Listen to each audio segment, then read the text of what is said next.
Welcome to my channel Pradeep Study Adda. आज यहाँ पर आप सभी के लिए डीएलएड के जितने भी प्रशिक्षु हैं थर्ड सेमेस्टर का क्लास लेकर आए हैं, जिसमें आप सभी देखेंगे संस्कृत के बहुविकल्पीय प्रश्न।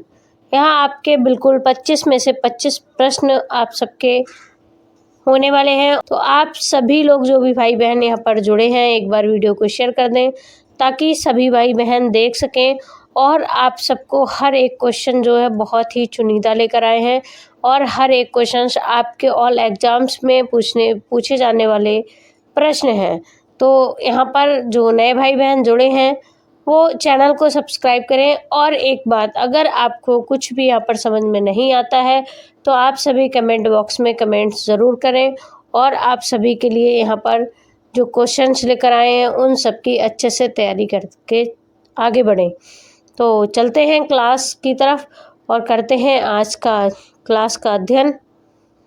तो देखिए, आप सभी यहाँ से कवर करते हैं आप सबके संस्कृत के प्रश्न। तो प्रश्न नंबर 1 है, इसको देखिए। ध्वनि के काल यानी समय से उत्पन्न में भेद कौन सा है?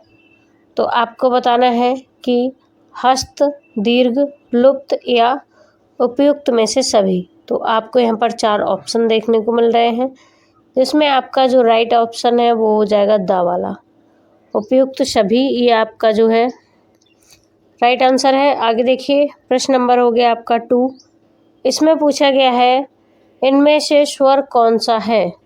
तो आपको बताना है कि कौन सा इनमें से स्वर है। जैसे आपका हो गया उदांत, अनुदांत और स्वरित। तो उपयुक्त सभी हैं या फिर इनमें से कौन सा है? यहाँ पर आपका जो राइट आंसर है वह दा वाला है, उपयुक्त सभी। जी हाँ, ये सभी स्वर हैं। आगे देखिए, प्रश्न आपका हो गया 30। प्रश्न आपका हो गया 3। इसमें पूछा गया है ध्वनि के उच्चारण स्थान कृत भेद हैं। तो आपको बताना है कंठ, जीवा, शिरस या उपयुक्त सभी। यहाँ पर आपका जो आ जाएगा आंसर वह हो जाएगा उपयुक्त सभी। जी हाँ, ये सभी भेद हैं, ये आपका जो है राइट आंसर है। आगे देखिए, प्रश्न आपका हो गया 4। इसमें पूछा गया है अंतस्थ व्यंजन कितने होते हैं? तो आपको बताना है कि आ में 3 पूछे गए हैं, बा में 4 पूछे गए हैं, सा में 5 पूछे गए हैं और दा में 6 पूछे गए हैं। यहाँ पर आपका जो राइट आंसर है वह है बा, अंतस्थ व्यंजन 4 होते हैं। ये आप सभी नोट कर लें। आगे देखिए, प्रश्न आपका हो गया 5। इसमें पूछा गया है ऊष्म व्यंजन कितने होते हैं? तो यहाँ पर आपका हो जाएगा आ में 3 और बा में 4, सा में 5, दा में 6। यहाँ पर आपका बा वाला बिल्कुल सही आंसर है। तो आप सभी इसको नोट करें। आगे देखिए, प्रश्न संख्या आपकी हो गई 6। इसमें पूछा गया है पाणिनि के अनुसार संस्कृत वर्ण के कितने सूत्र होते हैं? तो आपको यहाँ पर सूत्र बताना है। आपका जो यहाँ पर 4 ऑप्शन दिया गया है और आ में आपका हो गया 14 और बा में आपका हो गया 32, सा में हो गया 21 और दा में हो गया 30। तो यहाँ पर आपका जो राइट आंसर है वह आ वाला है। जी हाँ, पाणिनि के अनुसार 14 सूत्र होते हैं। आप सभी आ वाला नोट कर लें, 14 सूत्र नोट करें। आगे देखिए, प्रश्न संख्या आपकी हो गई 7। इसमें पूछा गया है संस्कृत में ध्वनियों की कुल संख्या कितनी होती है? 21 होती है, 25 होती है, 30 होती है या 64 होती है? यहाँ पर आपका जो राइट आंसर बन रहा है वह है आपका दा। जी हाँ, आपका 64। ये आपका बिल्कुल राइट आंसर है, इसको आप सभी नोट कर लें। देखिए, प्रश्न नंबर आपका हो गया 8। इसमें पूछा गया है संस्कृत भाषा में कुल स्वर कितने होते हैं? तो आपके यहाँ पर 21 हैं, 24 हैं, 15 हैं और आपके हो गए 52। तो साथियों यहाँ पर आप सबके जो है 21 स्वर होते हैं, तो आ वाला आपका बिल्कुल राइट है।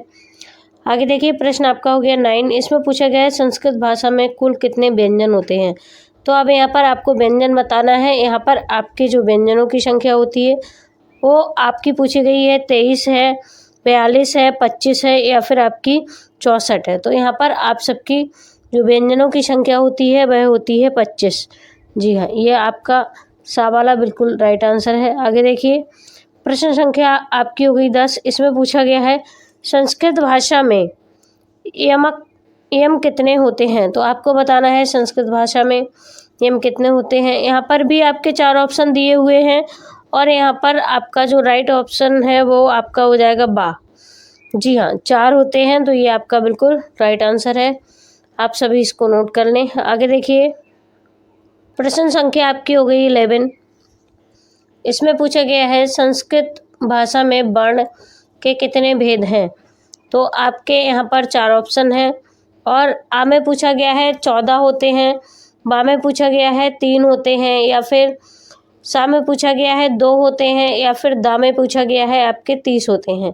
तो यहाँ पर जो आपका वर्ण के जो भेद होते हैं वो 2 होते हैं। आपका ये 2 बिल्कुल राइट आंसर है सा वाला। जी हाँ, ये बिल्कुल आपका राइट आंसर है।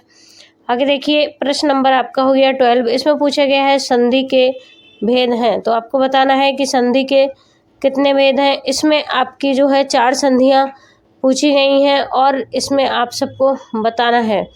तो यहाँ पर आपका आ वाला भी सही है, बा वाला भी सही है और सा वाला भी सही है, यानी दा वाला आपका बिल्कुल राइट आंसर होगा। उपयुक्त सभी, ये आपका बिल्कुल राइट आंसर है। इसको आप सभी नोट कर लें। आगे देखिए प्रश्न आपका हो गया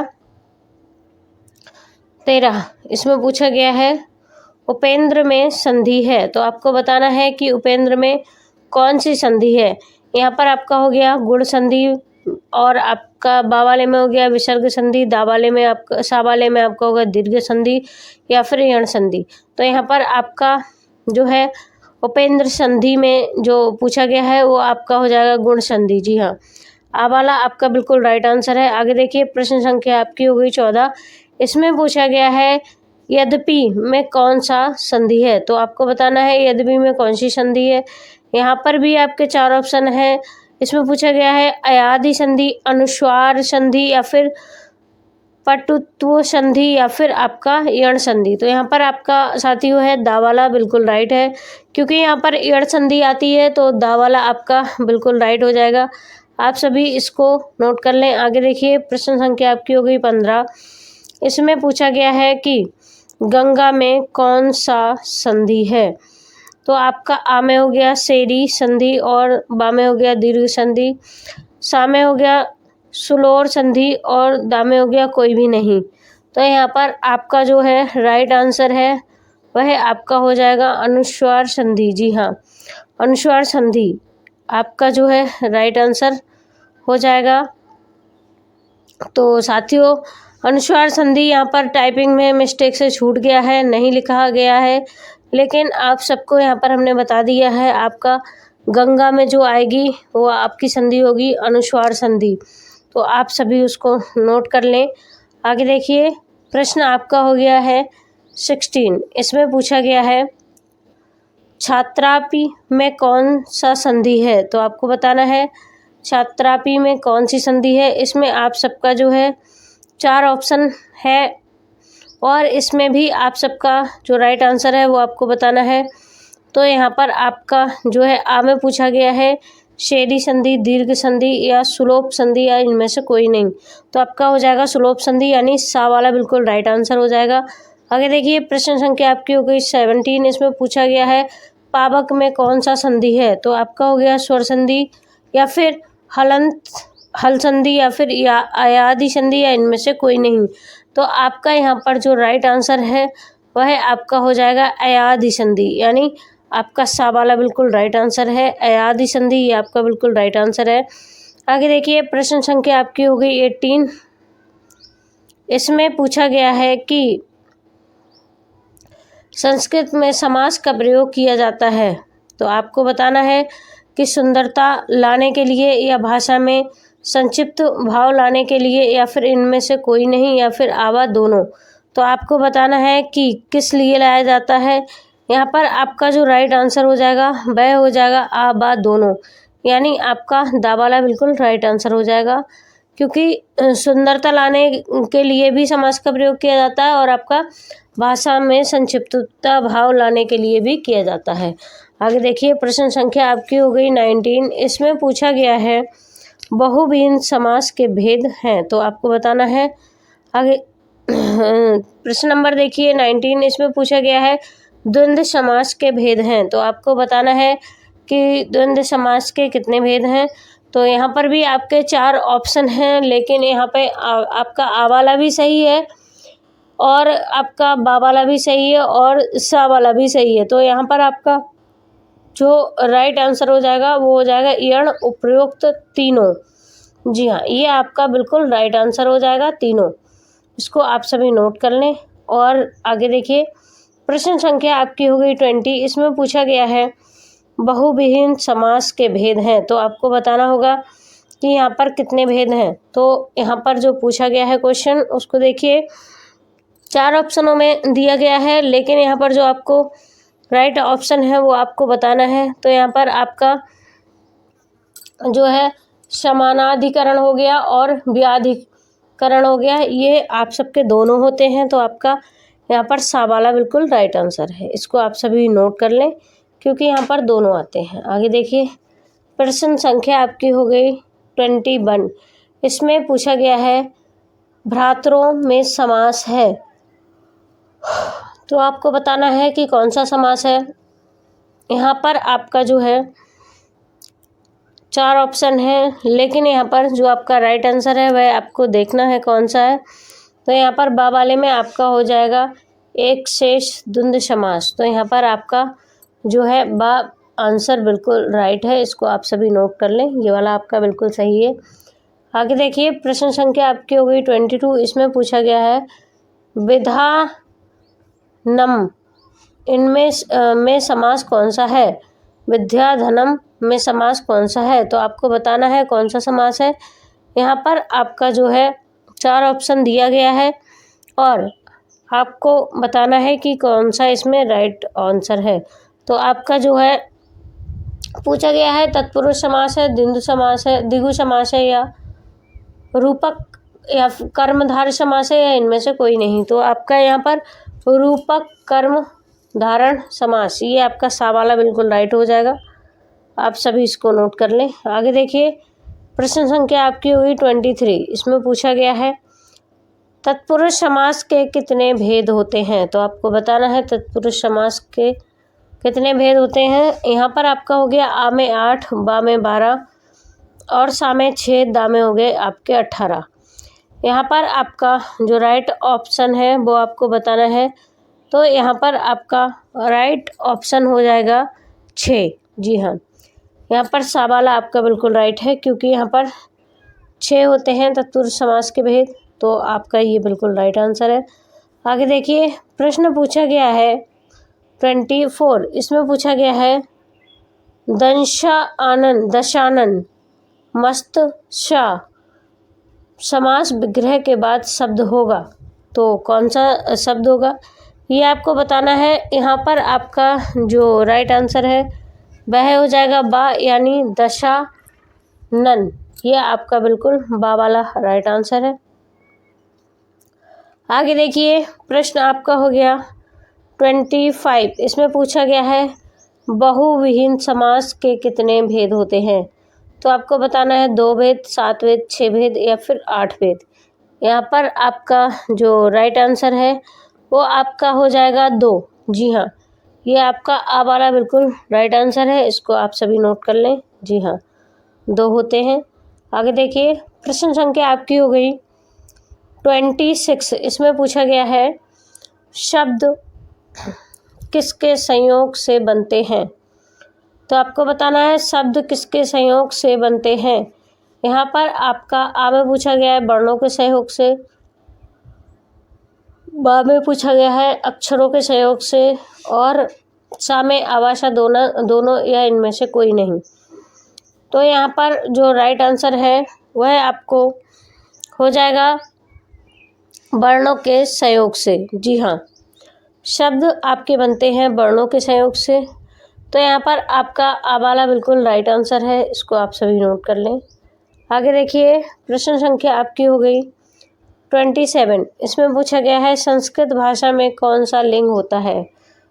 तो आपको बताना है संस्कृत भाषा में, प्रश्न नंबर आपका 27, संस्कृत भाषा में लिंग होते हैं। सॉरी, यहाँ पर टाइपिंग में मिस्टेक हुई है, कौन सा नहीं है यहाँ पर, इसको आप सभी हटा दें। यहाँ पे पूछा गया है सिर्फ संस्कृत भाषा में लिंग होते हैं। तो आपको बताना है संस्कृत भाषा में लिंग होते हैं। तो यहाँ पर आपको जो पूछा गया है पुल्लिंग, स्त्रीलिंग, नपुंसकलिंग, तो आपका यहाँ पर जो सारे ऑप्शन हैं ये सभी गलत हैं। आप सब ये सारे ऑप्शन काट दें, क्योंकि ये टाइपिंग जो करता है, जो हमने टाइपिंग करने के लिए रखा हुआ है, वो उसका ध्यान इधर उधर रहता है, तो बहुत टाइपिंग में मिस्टेक होती है दोस्तों। आज उसको समझाना पड़ेगा। सारे ही ऑप्शन यहाँ पर गलत कर दिए हैं। चलिए हम आपको राइट आंसर बताते हैं। तो यहाँ पर पूछा गया है कि संस्कृत भाषा में लिंग होते हैं। आप ऐसे करके नोट करिए 27 में। तो यहाँ पर 4 ऑप्शन है। चारों ऑप्शन में पूछा गया है, आ में हो गया पुल्लिंग, बा में हो गया स्त्रीलिंग और सा में हो गया आपका नपुंसकलिंग, और दा में आपका हो जाएगा उपयुक्त सभी। तो आपका यहाँ पर आ जाएगा उपयुक्त सभी, क्योंकि संस्कृत भाषा में 3 लिंग होते हैं, स्त्रीलिंग, पुल्लिंग और नपुंसकलिंग। और साथियों आपको बता दें कि यहाँ पर हिंदी भाषा में लिंग होते हैं वो 2 होते हैं। जी हाँ, स्त्रीलिंग, पुल्लिंग, 2 लिंग ये माने गए हैं। आगे देखिए, आपका हो गया प्रश्न संख्या हो गया आपका 28। इसमें पूछा गया है फल शब्द में कौन सा लिंग है। तो आपको बताना है कि फल शब्द में कौन सा लिंग है। इसमें आपका हो जाएगा अकारांत पुल्लिंग, या फिर आपका हो गया अकारांत पुल्लिंग, या फिर आपका हो गया अकारांत नपुंसकलिंग, या फिर आवास, दोनों या इनमें से कोई नहीं। तो आपका यहाँ पर जो राइट आंसर है वह हो जाएगा आपका बा वाला। जी हाँ, उकारांत नपुंसकलिंग। जी हाँ, ये आपका बिल्कुल राइट आंसर हो जाएगा। लेकिन यहाँ उकारांत नहीं है आपका, ये वाला बा वाला अकारांत नपुंसकलिंग, ये आपका 28 का आपका बा वाला बिल्कुल राइट हो जाएगा। आगे देखिए, प्रश्न संख्या आपकी हो गई 29। इसमें पूछा गया है शिशु शब्द होते हैं। तो आपको बताना है एकारांत पुल्लिंग होते हैं, या फिर उकारांत नपुंसकलिंग होते हैं, या आवा दोनों होते हैं, इनमें से कोई नहीं। तो आपका 29 का आपका जो है राइट आंसर हो जाएगा बा। जी हाँ, इसका भी बा हो जाएगा, उकारांत नपुंसकलिंग। आपका फल का हो गया अकारांत और शिशु का हो गया उकारांत। अकारांत उकारांत आप सभी इनको अच्छे से पढ़ लें। आगे देखिए, प्रश्न आपका हो गया 30। इसमें पूछा गया है संज्ञा के सर्वनाम शब्दों में क्या होता है। तो आपको बताना है कि इसमें होता है संबोधन। सा वाला आपका बिल्कुल राइट आंसर है, इसमें संबोधन होता है। आगे देखिए, प्रश्न संख्या आपकी हो गई 40। 31 इसमें पूछा गया है संस्कृत में अस्मद या अश्मद तथा युष्मद के रूप तीनों लिंगों में। तो आपको यहाँ पर लिखना है कैसे होते हैं, समान होते हैं, या फिर समान नहीं होते हैं, या आवा दोनों, या इनमें से कोई नहीं। तो आपका आ वाला बिल्कुल सही है, क्योंकि दोनों के रूप समान ही होते हैं। आगे देखिए, प्रश्न आपका हो गया 32। इसमें पूछा गया है बालक में चतुर्थी विभक्ति में प्रथम वचन के रूप होंगे। तो आपको बताना है कि कौन सा होगा। यहाँ पर आ वाला बिल्कुल राइट है, बालकाय, ये आपका बिल्कुल राइट आंसर है। आगे देखिए, प्रश्न आपका पूछा गया है 33। इसमें पूछा गया है नपुंसक लिंग है। जी हाँ, 33 जो प्रश्न है इसमें पूछा गया है नपुंसक लिंग है। तो आपका हो गया बालक, बालक हो गया आपका, या फिर आपका हो गया ऐते, या फिर आपका हो गया नदी, या फिर आपका हो गया शर्व। तो यहाँ पर आपका जो राइट है वो है राइट आंसर ऐते। जी हाँ, ये आपका बिल्कुल राइट आंसर है। आगे देखिए, प्रश्न संख्या आपकी हो गई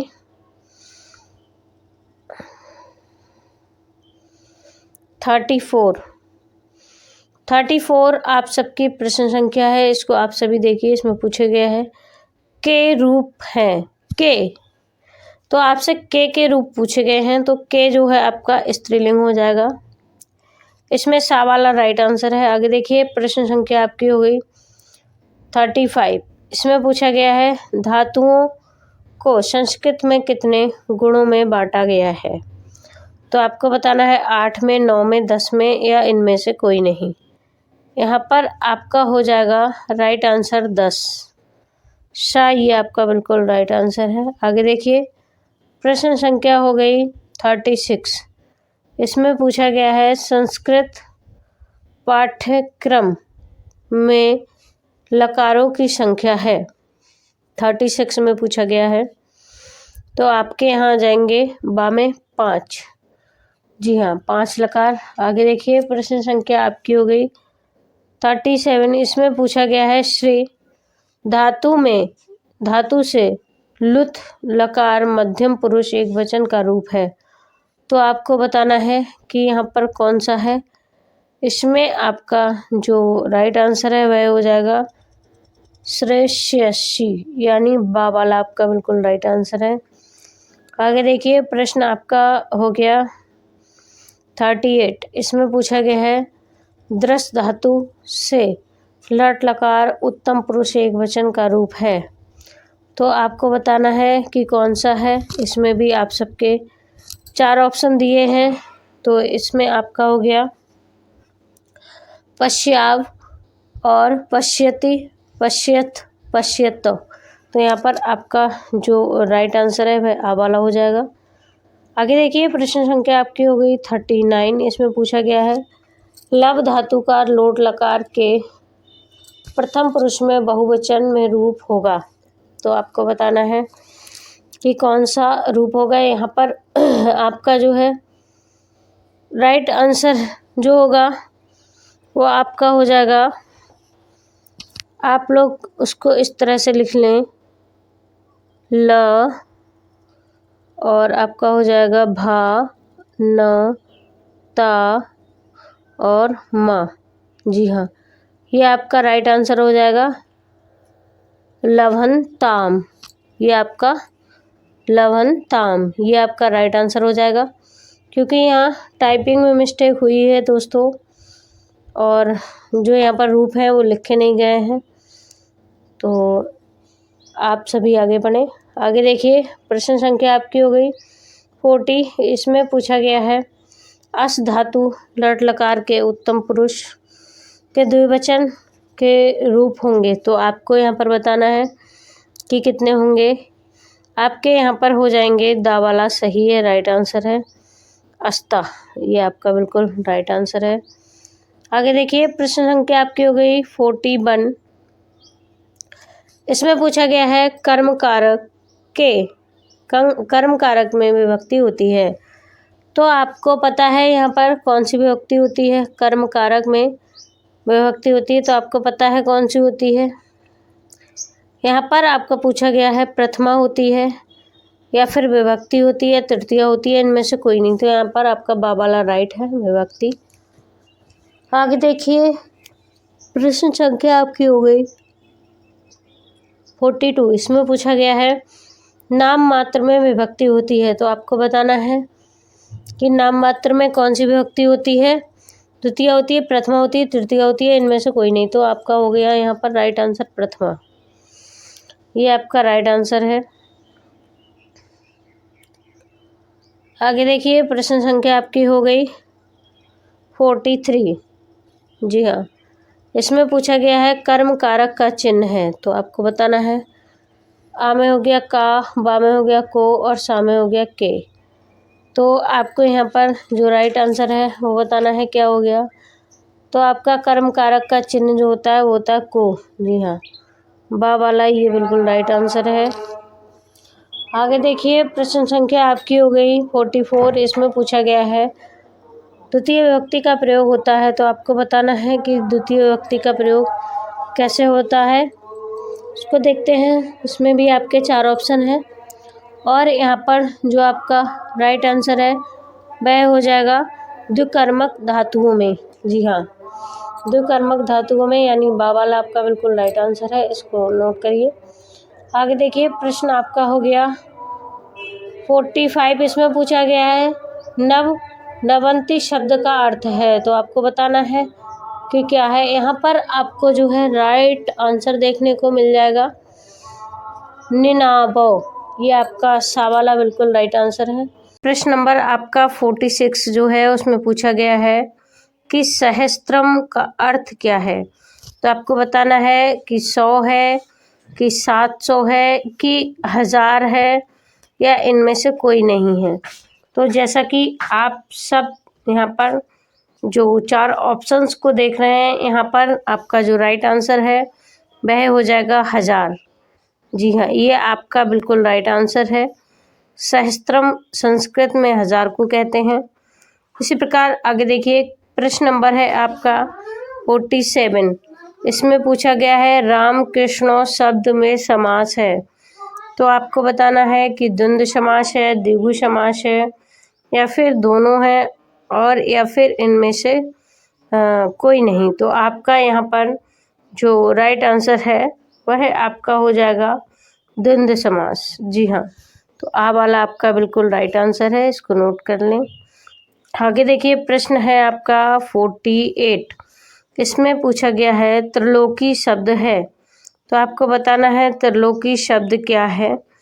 यहाँ पर आपका आ में हो जाएगा द्वंद्व समास, बा में हो जाएगा द्विगु समास, और सा में हो जाएगा आवा दोनों, या फिर इनमें से कोई नहीं। तो यहाँ पर आपका जो राइट आंसर है वह आपका हो जाएगा द्विगु समास, यानी बा आपका बिल्कुल राइट आंसर है। आगे देखिए, प्रश्न संख्या आपकी हो गई 49। इसमें पूछा गया है रामपुत्र में कौन सा समास है, तो यहाँ पर भी आपके 4 ऑप्शन दिए गए हैं, लेकिन यहाँ पर रामपुत्रों में जो समास होता है वो आपको बताना है। तो यहाँ पर आपका जो राइट आंसर है वह हो जाएगा आ वाला तत्पुरुष समास। ये आपका बिल्कुल राइट आंसर है, तत्पुरुष समास। आगे देखिए, प्रश्न संख्या आपकी हो गई 50। इसमें पूछा गया है किस बात को सुनकर लिखने को कहते हैं, तो आप सब यहाँ पर बता सकते हैं द्युतलेख को, श्रुतलेख को, निबंध को, या लेखन को। तो यहाँ पर आपका जो राइट है वो हो जाएगा सा। जी हाँ, श्रुत लेखन ये आपका बिल्कुल राइट आंसर है, मतलब सुनकर लिखना। अगर आपको इस तरह का क्वेश्चन आए तो एक ही बात आप याद में रख लेना कि अगर हम इमला लिखते हैं, जैसा कि हिंदी में बोलते हैं इमला और इंग्लिश में बोलते हैं डिक्टेंशन, तो पहले उसके शब्दों को सुनते हैं फिर लिखते हैं। तो ये जो लिखने की प्रक्रिया है इसको क्या कहते हैं, सुनकर लिखना कहते हैं।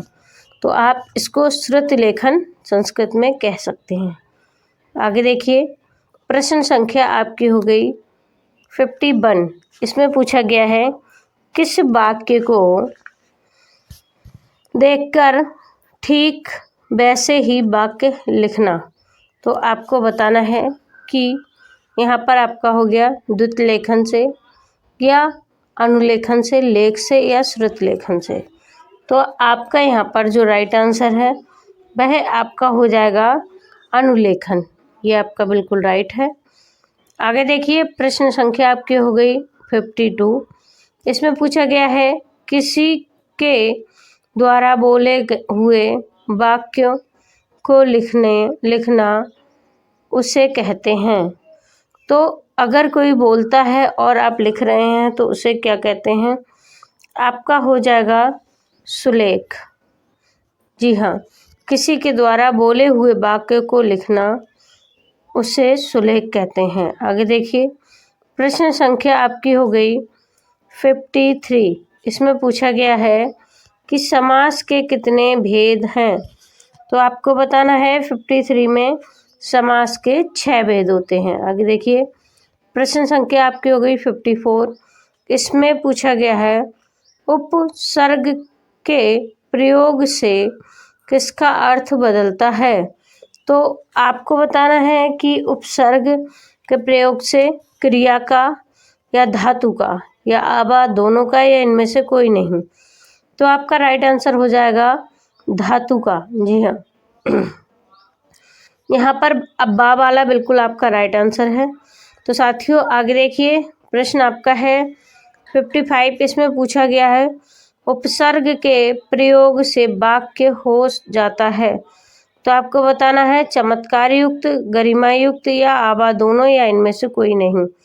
तो यहाँ पर आप सबका जो है वो राइट आंसर हो जाएगा आबा दोनों। जी हाँ, ये आपका बिल्कुल राइट आंसर है, आबा दोनों। तो आगे देखिए, प्रश्न संख्या आपकी हो गई 56। इसमें पूछा गया है प्रत्यय होते हैं। 56 देखिए, इसमें पूछा है प्रत्यय होते हैं। तो आपको बताना है कृदंत प्रत्यय और तदंत प्रत्यय। तो यहाँ पर भी सा आपका बिल्कुल राइट है, दोनों प्रत्यय होते हैं। तो आपका सा राइट है और ये आपका रॉन्ग है। आगे देखिए, प्रश्न संख्या हो गई आपकी 57। इसमें पूछा गया है संस्कृत में वाक्य की क्रियाएं होती हैं। तो आपको बताना है आ में 4, बा में 3, सा में 5 या दा इनमें से कोई नहीं। तो यहाँ पर आपका जो राइट आंसर है वह हो जाएगा 3। जी हाँ, बा वाला आपका बिल्कुल राइट आंसर है। आप लोग इसको नोट करिए। जी हाँ, 3 होती हैं वाक्य की क्रियाएं। आगे देखिए, प्रश्न आपका हो गया 58। इसमें पूछा गया है गुरु शब्द का द्वितीय विभक्ति का द्विवचन क्या होगा। तो आपको बताना है कि गुरु शब्द का द्वितीय विभक्ति का द्विवचन क्या होगा। यहाँ पर आपको जो है 4 ऑप्शन दिए हैं, लेकिन यहाँ पर आपका जो है ये सा वाला बिल्कुल राइट है, क्योंकि यहाँ पर आपका हो जाएगा गुरु। ये आपका बिल्कुल राइट है। आगे देखिए, प्रश्न संख्या आपकी हो गई 59। इसमें पूछा गया है मुनि शब्द का प्रथम विभक्ति प्रथम वचन क्या होगा। जी हाँ, तो आपको बताना है कि मुनि शब्द का प्रथम विभक्ति प्रथम वचन क्या होगा। यहाँ पर आपके 4 ऑप्शन दिए गए हैं। पूछा गया है मुने, मुनि या फिर मुनि, मुनिभ्याम या फिर मुनि। तो आपका यहाँ पर जो राइट आंसर है वो है आपका मुनि। ये बा वाला आपका बिल्कुल राइट आंसर है, तो इसको आप नोट करिए। आगे देखिए, प्रश्न आपका हो गया 60। इसमें पूछा गया है नदी शब्द का चतुर्थी विभक्ति द्विवचन क्या होगा। तो आपको बताना है, यहाँ पर आ वाला आपका बिल्कुल राइट आंसर है, नदिया। ये आपका बिल्कुल राइट आंसर है। आगे देखिए, प्रश्न संख्या आपकी हो गई 61।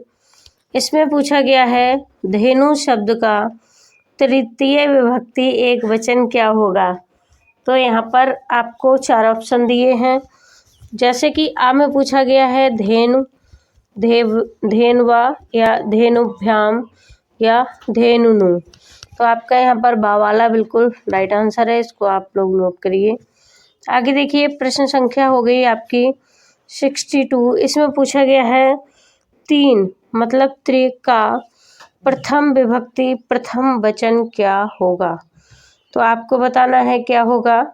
यहाँ पर भी आपके 4 ऑप्शन दिए हैं, लेकिन यहाँ पर आपका राइट जो आंसर है वह हो जाएगा त्रि, यानी त्रिया या दा वाला बिल्कुल राइट आंसर है। तो आप लोग इसको नोट करें। आगे देखिए, प्रश्न संख्या आपकी हो गई 63। इसमें पूछा गया है अपादान कारक का विभक्ति चिन्ह क्या है। तो आपको बताना होगा अपादान कारक का विभक्ति चिन्ह क्या है। यहाँ पर आपका जो है या भो है या में पर है या फिर से अलग होना है या फिर दामे ने है। तो आपका राइट आंसर हो जाएगा सा। जी हाँ, अपादान कारक का जो विभक्ति चिन्ह होता है वो से होता है और अलग होना होता है। जैसा कि आपने पढ़ा होगा कि पेड़ से पत्ते गिर रहे हैं, तो यहाँ पर कौन सी विभक्ति है? यहाँ पर विभक्ति का रूप पंचमी होगा, क्योंकि पेड़ से पत्ते गिरकर अलग हो रहे हैं। तो यहाँ पर से आया है और अलग होना है, तो यहाँ पर विभक्ति का पंचम रूप हो जाएगा। आगे देखिए, प्रश्न आपका देखते हैं 64। इसमें पूछा गया है कि नारियल को संस्कृत में क्या कहा जाता है? तो आपका यहाँ पर हो जाएगा नारियलम, केलम, नारियलम, या फिर आपका हो जाएगा नारी। तो यहाँ पर आपका जो राइट आंसर है वह हो जाएगा नारिकेलम। ये आपका बिल्कुल राइट आंसर है। आगे देखिए, प्रश्न संख्या आपकी हो जाएगी 65। इसमें पूछा गया है सेब को संस्कृत में क्या कहते हैं? तो आपको बताना है सेब को कहते हैं सेबम। जी हाँ, बाबाला आपका राइट आंसर है। आगे देखिए, प्रश्न संख्या आपकी हो गई 66। इसमें पूछा गया है सरसों को संस्कृत में क्या कहते हैं? जी हाँ, तो आपको बताना है कि सरसों को संस्कृत में क्या कहते हैं। इसके भी 4 ऑप्शन दिए हैं, जैसा कि सरसम,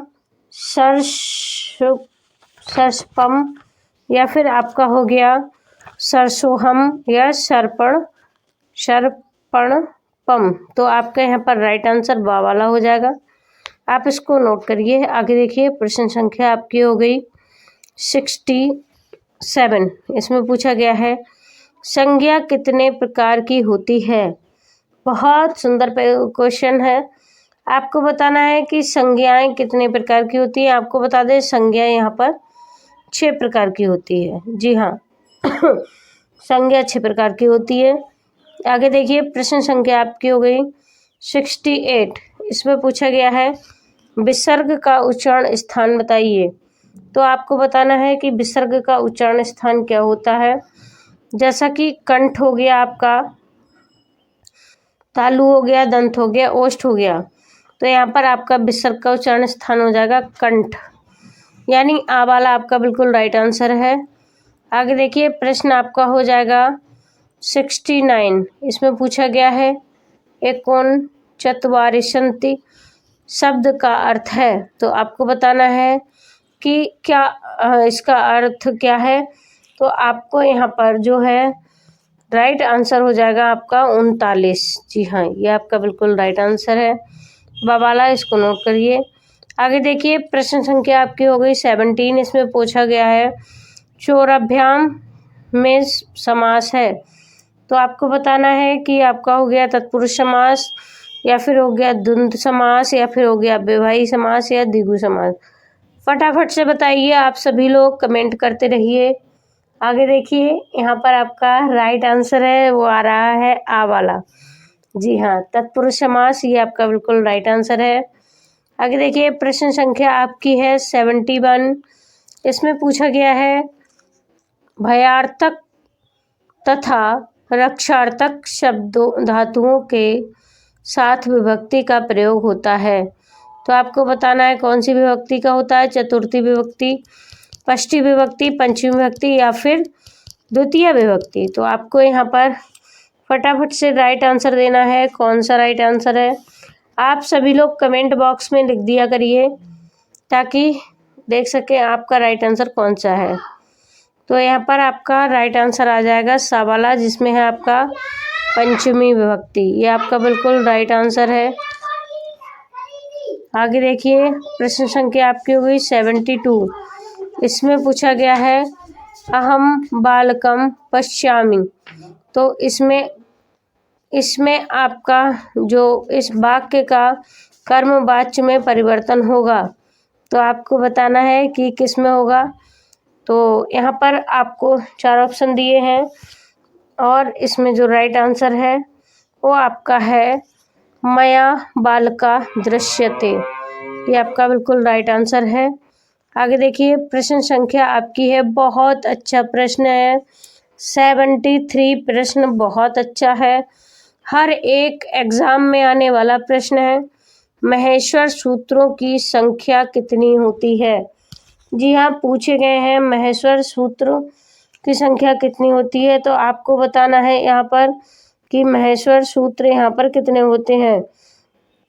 तो जैसा कि यहाँ पर 10 है, 12 है, 8 है या 14 है, तो यहाँ पर साथियों आपका जो राइट आंसर हो जाएगा वह हो जाएगा 14। दा वाला आपका राइट आंसर है, इसको आप सभी नोट करें। महेश्वर सूत्र 14 है।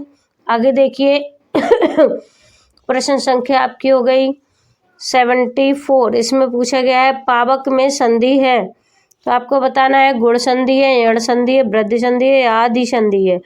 यहाँ पर आपका जो राइट आंसर है वह आपका हो जाएगा अयादि संधि, यानी दावल आपका बिल्कुल सही है, इसको आप सभी नोट कर लें। जी हाँ, अयादि संधि है। आगे देखिए, प्रश्न संख्या है आपकी 75। इसमें पूछा गया है शा वर्ण का उच्चारण स्थान है, तो आपको बताना है शा वर्ण का उच्चारण स्थान क्या है। दंत है, तालु है, कंठ है या मूर्ध है, तो यहाँ पर आपका आ जाएगा सा वर्ग का दंत। जी हाँ, आप सभी लोग इसको अच्छे से देख के पढ़ें। आगे देखिए, प्रश्न संख्या आपकी हो गई 76। इसमें पूछा गया है त्र्यश्चन इसमें पूछा गया है त्र्यश्चतुवर्षन्ति शब्द का अर्थ है, तो आपको बताना है कि क्या है। यहाँ पर आपका जो राइट आंसर है वह हो जाएगा 43। 43 आपका राइट आंसर है, यहाँ पर बिंदी का प्रयोग करना है। आगे देखिए, प्रश्न संख्या आपकी हो गई पंचवटी में कौन सा समास है। जी हाँ, बहुत अच्छा प्रश्न है, पंचवटी में कौन सा समास है। जैसा कि समास में आपको बताया था कि जिसके दोनों पद प्रधान होते हैं और दोनों पद का अर्थ अलग अलग निकलता है, तो वो वहाँ पर आपका द्विगु समास होता है। तो आपने यहाँ देखा है पंच बटी, दोनों शब्द जो है मिलकर एक नए रूप को निर्माण करते हैं, तो यहाँ पर आपका आ जाएगा द्विगु समास। ये आपका बिल्कुल राइट आंसर है। आगे देखिए, प्रश्न संख्या आपकी हो गई 78। इसमें पूछा गया है ओम में ओ के आगे बना एस है, तो ओम में ओ के आगे बना एस है तो वो क्या है। ह्रस्व स्वर है, दीर्घ स्वर है, लुप्त स्वर है या उनमें से कोई नहीं है, तो आपको यहाँ पर बताना है कि ये लुप्त स्वर है। जी हाँ, लुप्त स्वर है। आगे देखिए, प्रश्न संख्या आपकी हो गई 79। इसमें पूछा गया है कि ई वर्ग का उच्चारण स्थान, ई वर्ग का उच्चारण स्थान इसमें पूछा गया है, तो आपको बताना है ई वर्ग का तालु हो गया, मूर्धन हो गया, कंठ हो गया या ओष्ठ हो गया, तो आपका यहाँ पर जो राइट आंसर है वह आपका हो जाएगा मूर्ध, यानी बा वाला आपका राइट आंसर है। आप सभी इसको नोट करें। आगे देखिए, प्रश्न संख्या आपकी हो गई 81। इसमें पूछा गया है शुद्ध वाक्य कौन सा है, तो आपको बताना है कि शुद्ध वाक्य कौन सा है। यहाँ पर आपका जो है शुद्ध वाक्य में आपका हो गया ज्ञानम बिना न मुक्तिम, ज्ञानेन बिना न मुक्ति, या फिर ज्ञानात बिना न मुक्ति, या उपयुक्त सभी। तो सभी तो हो नहीं सकते हैं। आप सब यहाँ से देखिए, यहाँ पर आपका जो राइट आंसर आ रहा है वह आपका हो जाएगा ज्ञानम बिना न मुक्ति, यानी आ वाला बिल्कुल राइट आंसर है। आगे देखिए, प्रश्न संख्या आपकी हो गई 82। इसमें पूछा गया है चतुर्विंशति का अर्थ है, तो आपको बताना है कि क्या है। यहाँ पर आपका आ वाला बिल्कुल राइट है 24। आगे देखिए, प्रश्न संख्या आपकी हो गई 83। इसमें पूछा गया है संस्कृत में भविष्यत काल के प्रयोग के लिए लकार का प्रयोग किया जाता है, तो कौन से लकार का किया जाता है 83 में। यहाँ पर आपका हो गया लट लकार, लिट लकार, लोट लकार या लड लकार। यहाँ पर आपका जो राइट आंसर बनेगा वह बनेगा आपका सा वाला। जी हाँ, ये आपका बिल्कुल राइट आंसर है, नोट करिए। आगे देखिए, प्रश्न संख्या आपकी हो गई 84। इसमें पूछा गया है संस्कृत व्याकरण की दृष्टि से शुद्ध रूप है। आपको बताना है आ में उपरोक्त, बा में उपयुक्त, उपयुक्त या उपर्युक्त। यहाँ पर आपका जो राइट आंसर होगा वह क्या होगा, आप बताइए। यहाँ पर आपका राइट होगा उपयुक्त। ये आपका बा आपका बिल्कुल राइट आंसर है। आगे देखिए, प्रश्न संख्या आपकी हो गई 85।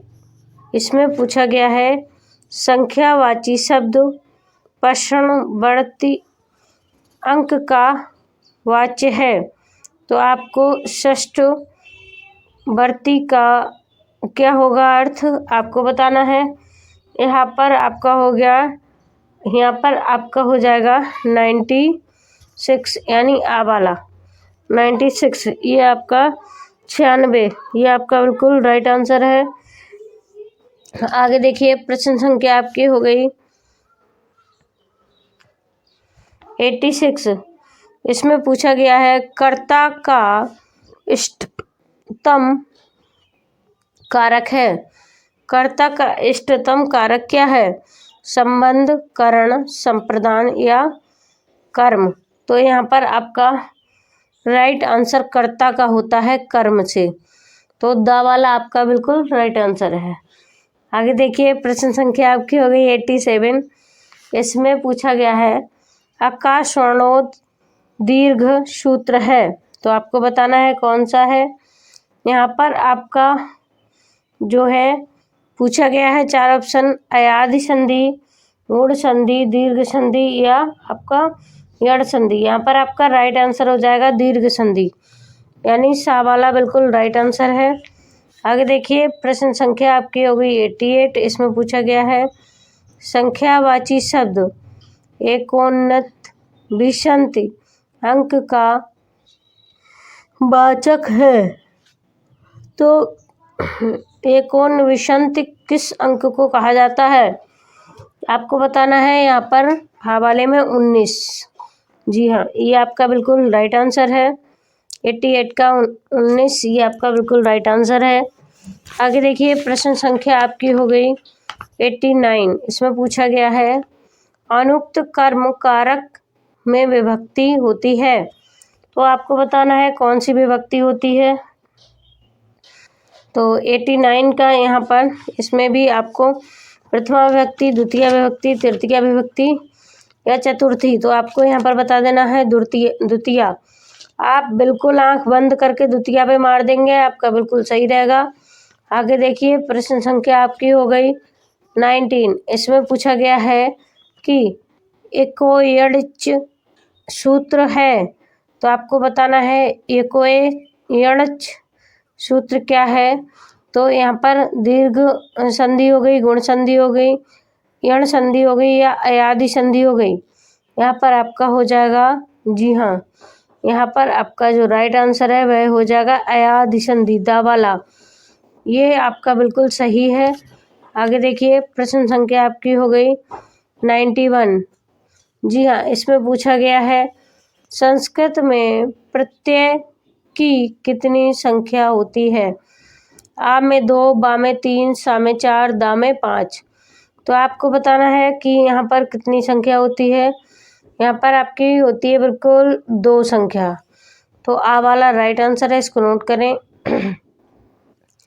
आगे देखिए, प्रश्न संख्या देखते हैं 92। इसमें लिखा है कि चंद्रशेखर में कौन सा समास है। तो आपको बताना है चंद्रशेखर में आपका हो गया द्वंद्व समास, द्विगु समास, अव्ययभावी समास या बहुव्रीहि समास। यहाँ पर आपका राइट आंसर दा वाला है। आगे देखिए, प्रश्न संख्या आपकी हो गई 93। इसमें पूछा गया है ज वर्ग का उच्चारण समान है। तो आपको बताना है दंत, ओष्ठ, तालु या कंठ। तो यहाँ पर आपका जो राइट आंसर है वह हो जाएगा तालु, यानी सा वाला आपका बिल्कुल राइट आंसर है। आगे देखिए, प्रश्न संख्या आपकी हो गई 94। इसमें पूछा गया है आजीवन समस्त पद में प्रयुक्त समास है। तो आपको बताना है कि इस समस्त पुर में शब्द में आजीवन समस्त शब्द में क्या है। तो आपको बताना है यहाँ पर सा वाला अव्ययी भाव समास। आगे देखिए, प्रश्न संख्या आपकी है 95। इसमें पूछा गया है आगच्छत किसका रूप है।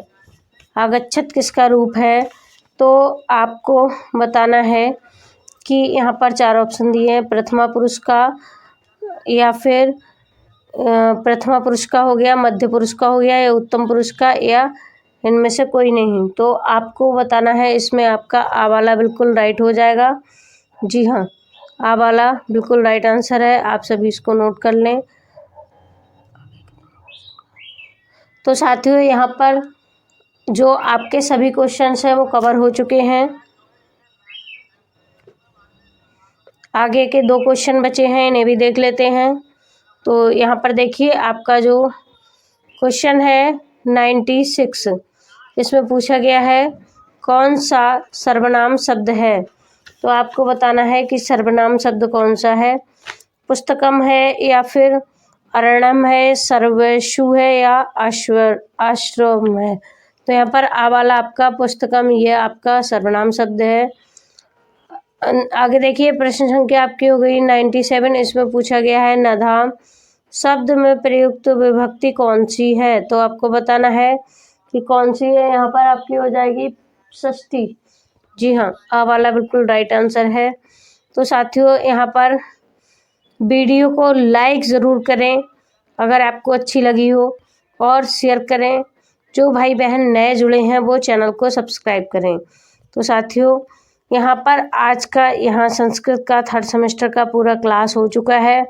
आप सब हर एक क्वेश्चंस को अच्छे से समझ चुके होंगे, पढ़ चुके होंगे। और आपको बता दें कि मिलते हैं आप सबसे नई वीडियो के साथ, नई क्लास के साथ। तब तक के लिए थैंक यू, धन्यवाद।